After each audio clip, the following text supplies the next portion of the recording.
Ganyan yung mga kaibigan, panatilihin nating malinis yung fuel filter ng mga motor natin. Saka palagi tayong bibili ng malinis na gasolina. Huwag tayo bibili kung saan saan na gasolinahan kasi minsan marumi, may tubig. Na-experience ko kasi nag-accelerate ako.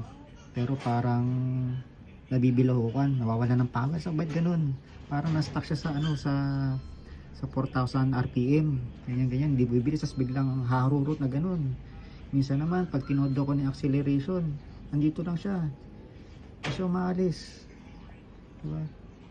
So, yun. Na real na nung pinais namin, yun, nakita nga, napakadumi ng fuel filter.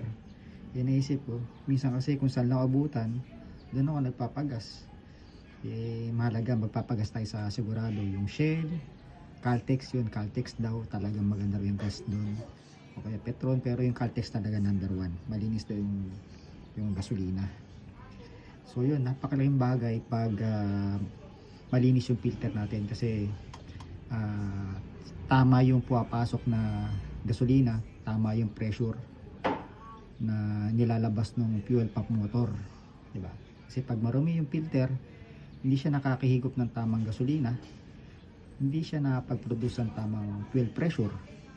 So, hindi tatakbo ng tama yung motor natin sa gusto nating speed o acceleration. Imbis na maging linear yung speed accelerate mo, parang paputol-putol siya, ganyan.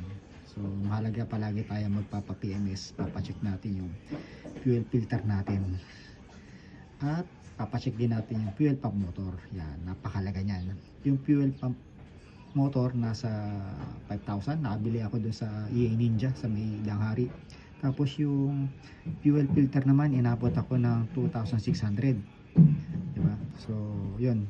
Fuel filter kit na yun, kasama na yung mga rubber seal, yan. Yan, kasama na lahat. So, medyo magastos nga lang pero syempre, para mas maging maayos yung operation o takbo ng motor natin, kailangan lahat ay maayos at na-check. Diba?